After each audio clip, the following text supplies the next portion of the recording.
the ball fields are back there. The lake is rainwater. It's 20 feet deep, it's about 10 acres.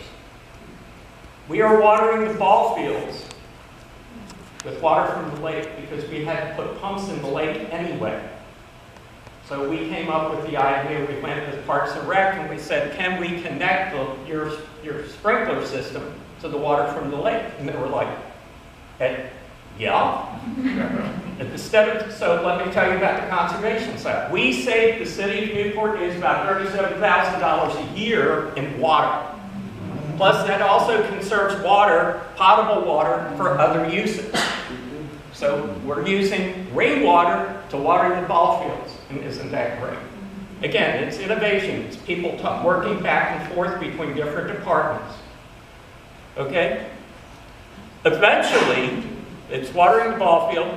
Paddle boating and non-engine boats are what Parks is looking at putting in there when we turn it over. We still own that lake. So yes, there are fish in there. No, you can't fish it. It's stocked, but it's not stocked by Game and Inland Fisheries. This is a nice conservation thing. Any idea how the fish got in there? Yeah. Blue herrings. Blue herrings fish in shallow water. They get the eggs on their legs. They fly into the lake. The eggs come off. The water's perfect salinity for them, or the perfect pH for them. Guess what? They grow. And nobody's fishing the lake, so guess what? They get pretty big. This is some pictures of the product. As you can see, this is what we start with, and that's the product on the right is the mulch. The product on the top is the compost. 2 levels of compost, a coarse grind and a really fine grind. The fine grind is actually more like dirt than anything else. And all they're made from is leaves and grass. By the way, those products are Chesapeake Bay compliant. Nice little secret. You mix them in with the soil anywhere here in Hampton Roads and you will get grass growing in places you didn't believe possible.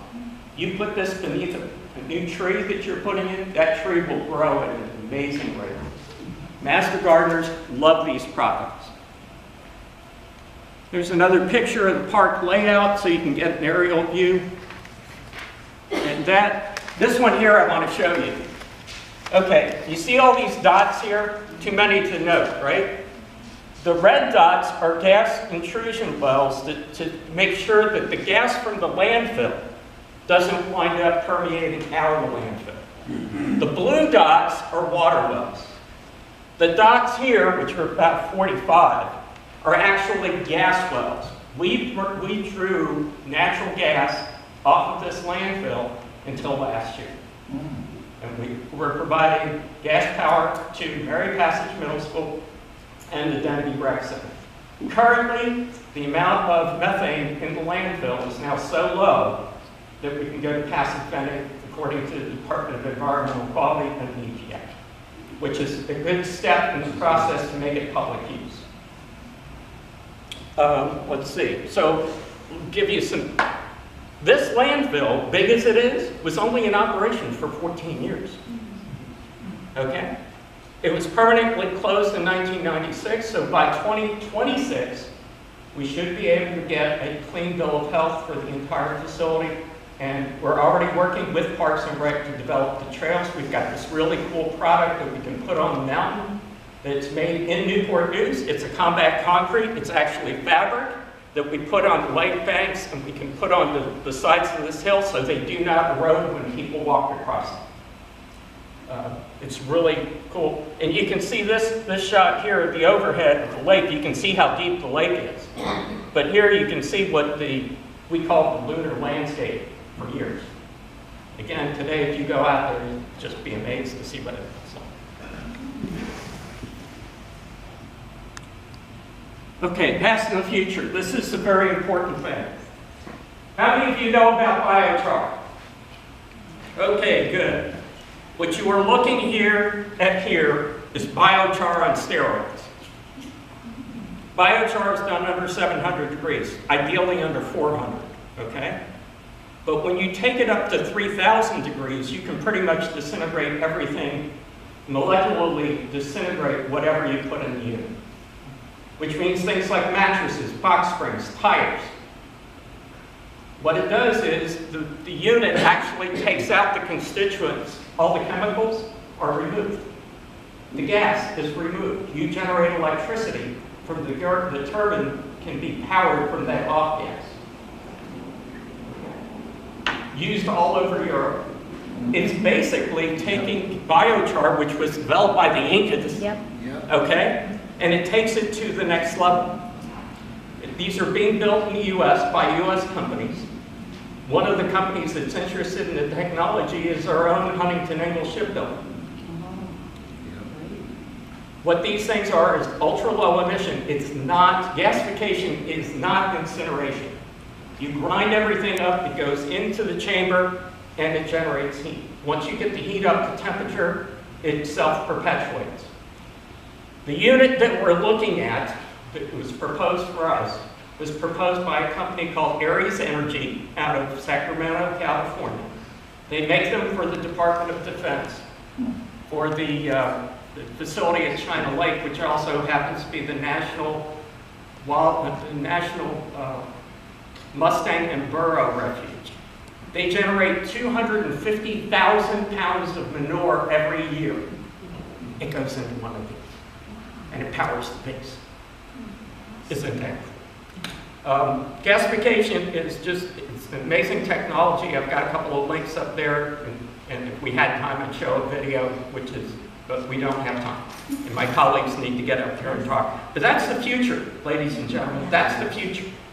That will make, you can mine a landfill. You can literally go in and dig up landfills and put all this stuff, grind it up and put it in there. And the metal comes out as metal slab. The glass comes out as obsidian.